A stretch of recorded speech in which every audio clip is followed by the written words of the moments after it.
Halo guys, kali ini aku akan membahas sedikit materi tentang teks eksplanasi. Nah, untuk bencana dan fenomena alam seperti gambar berikut ini mungkin sudah pernah kalian dengar ya. Di sini ada banjir, tsunami, gunung meletus, tanah longsor, dan gerhana matahari. Ada beberapa subbab dalam pembahasan video ini, yaitu mengenai definisi teks eksplanasi, ciri-ciri teks eksplanasi, struktur teks eksplanasi, kaidah kebahasaan teks eksplanasi, dan yang terakhir contoh teks eksplanasi. Definisi teks eksplanasi. Teks eksplanasi adalah teks yang berisi proses terjadinya atau terbentuknya suatu fenomena alam atau sosial secara ilmiah. Pada teks eksplanasi, sebuah peristiwa hadir karena adanya peristiwa sebelumnya, dan peristiwa tersebut mengakibatkan peristiwa yang lain lagi sesudahnya. Teks eksplanasi digunakan untuk memperhitungkan alasan sesuatu terjadi dan dijelaskan pula serangkaian proses dari suatu gejala fenomena alam atau sosial. Ciri-ciri teks eksplanasi. 1. Dimuat secara faktual atau fakta. Artinya memberikan informasi kepada pembaca. Penulis haruslah memberikan suatu fakta agar para pembaca dapat meyakini adanya fenomena tersebut. 2. Bersifat informatif. Artinya memberikan informasi yang dapat bermanfaat bagi pembaca. Ketiga, membahas fenomena yang bersifat keilmuan. Artinya berhubungan dengan keilmuan atau ilmu pengetahuan yang dapat menambah wawasan pembaca. 4. Dikembangkan dengan pola kronologis dan kausalitas.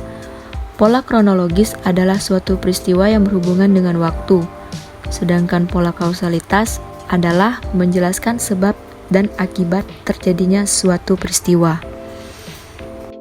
Struktur teks eksplanasi. 1. Pernyataan umum atau identifikasi masalah. Berisikan penjelasan mengenai fenomena yang akan diterangkan yang berkaitan dengan fenomena alam, sosial, budaya, dan lainnya. Kedua, deretan penjelas. Berisikan detail penjelasan proses kejadian yang relevan dengan fenomena yang dirincikan secara kronologis atau berdasarkan urutan waktu dan secara kausalitas berdasarkan sebab akibat.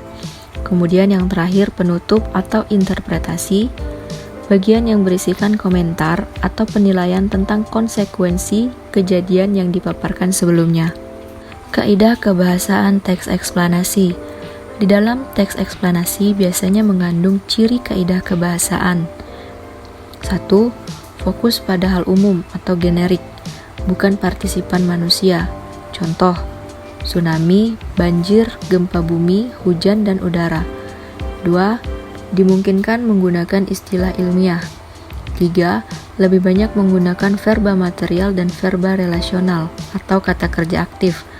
4. Menggunakan konjungsi waktu dan kausal. Contohnya penggunaan sehingga, sebelum, pertama, jika, bila, dan kemudian. Yang kelima, menggunakan kalimat pasif. Dan yang terakhir, eksplanasi ditulis untuk membuat justifikasi bahwa sesuatu yang diterangkan secara kausalitas itu benar adanya. Nah, berikut ini merupakan contoh dari teks eksplanasi. Kita lihat dalam pernyataan umum, di sini sudah berisikan penjelasan mengenai fenomena. Kemudian dari deretan penjelas, dia sudah berisikan detail penjelasan mengenai proses kejadian yang relevan dengan fenomena yang dirinci. Kemudian bagian akhir, penutup, dia sudah berisi tentang komentar atau penilaian dari kejadian yang dipaparkan. Oke guys, cukup sekian pembahasan materi kali ini. Jangan lupa like, komen, dan subscribe-nya. Terima kasih.